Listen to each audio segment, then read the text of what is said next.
mapaparami talaga yung kain mo dito kapag ganito yung ulam mo. Hi! For tonight's video, charis. At ayun na nga, samahan niyo po ako sa aking gagawin ngayon. Napag-isipan ko nga na magluto ako ng talong. Medyo madami na kasi ditong talong, kaya naman nagluto na lang po ako. Yung iba nga malapit nang masisira, kaya naman napagdesisyonan ko talaga na magluto ako. At inilayo ko nga yung cellphone ko kasi mainit, at tapos yung mantika ay lumilipad. Para namang may pakpak yung mantika ba. Ay kalipas nga ng ilang minuto ay kinuha ko na rin po yung aking sasawan at dinagdagan ko na lang ng tuyo. Kumuha nga ako ng limonsito dun sa garden ni ma'am. Pero isa lang naman yung aking kinuha para naman hindi tayo mapapagalitan. Hoy, hindi tayo mapapagalitan kasi mamimigay naman yan si ma'am. Makalipas nga ng ilang minuto at dahil nag-crave ako ng sili, kumuha muna ako ng sili at pagtingin ko nga dito ay may dalawang natira, kaya naman kinuha ko na lang talaga. Hindi talaga mawawala yung sili kapag may sausawan ako. Kasi walang ganang kumain kapag walang sili. Kailangan talagang may sili. At pagkuha ko nga ng sili ay nabali pa talaga yung tangkay. Ay naku, sayang, may bunga pa naman. At habang nangunguha nga ako ng sili, nandito nga yung dalawa. Sumunod din sila sa akin. Akala ba naman lalayas ako, ikukuha lang naman ako ng sili. Pagkarating ko nga dito ay pinipisa-pisa ko na para naman mas masarap talaga at mas maanghang. At fast forward nga tayo, tapos na rin po ako magluto at ito nga yung finished product. May natira nga pala ako ng ulam kaninang tanghali, kaya naman nagkuha na rin po ako. Isa rin to sa favorite kong kainin, itong bihon or tinatawag na pansit, pangpahaba ng buhay pero dool sa igit. Ay charis, hindi ninin, tuba yung dool sa igit, hindi pansit.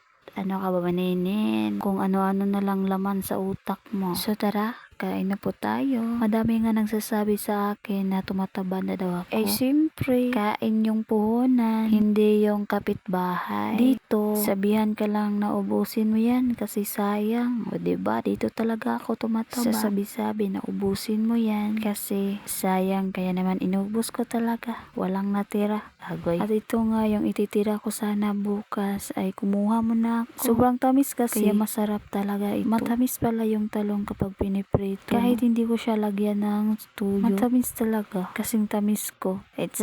Naparami nga yung kain ko dito kasi nga sobrang sarap ba naman. At ito na nga, natapos na rin po akong kumain, kaya naman yung natira nilagay ko na lang po sa paglalagyan. Pagbukas na ba, at itong tuyo nga ay nilagay ko ulit sa paglalagyan para naman hindi masayang. Medyo madami pa kasi, kaya naman nilagay ko dyan sa paglalagyan ko at inilagay ko sa pinakamadulo para naman hindi sagabal dito. Nang time na to ay ilagay ko sana sa ref yung talong, pero napag-isipan ko mainit pala, kaya wag na lang. Mahirap kasi kapag ilagay mo na mainit. Hindi ko alam masisira ba o dito hindi. Nga banda, dito ko nga ilalagay sa ibabaw yung aking cellphone, pero hindi talaga malalaglag siya, kaya naman kinuha ko na lang talaga. May natira pa nga ako ng bihon, pansit. Inilagay ko na rin po sa paglalagyan para naman hindi sagabal dun sa ref. Makalipas nga ng ilang minuto, hindi na po ako nagsayang ng oras. Nagbunas na po ako ng mga pinggan. Anong oras na kasi to, kaya naman binibilisan ko na lang talaga dyan. Para naman makapagpahinga na rin.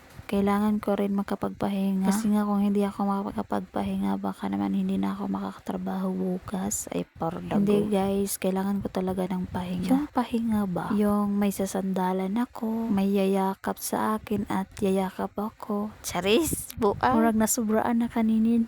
Makalipas nga ng ilang minuto, kakain ko lang. Kumakain na naman ako ng pan. May natira pa kasi nung nakarang araw, kaya naman kinain ko. Tirang-tira na lang kasi sa akin. Kasi bago pa ako sa kanya, may nauna na. Agay, murag pa nakita kayo na ninin ba, sakit na kaya sa doga. Ay charis. At dito nga banda, gumawa muna ako ng content na parang tanga ako dito. O diba? Dito na lang, bye.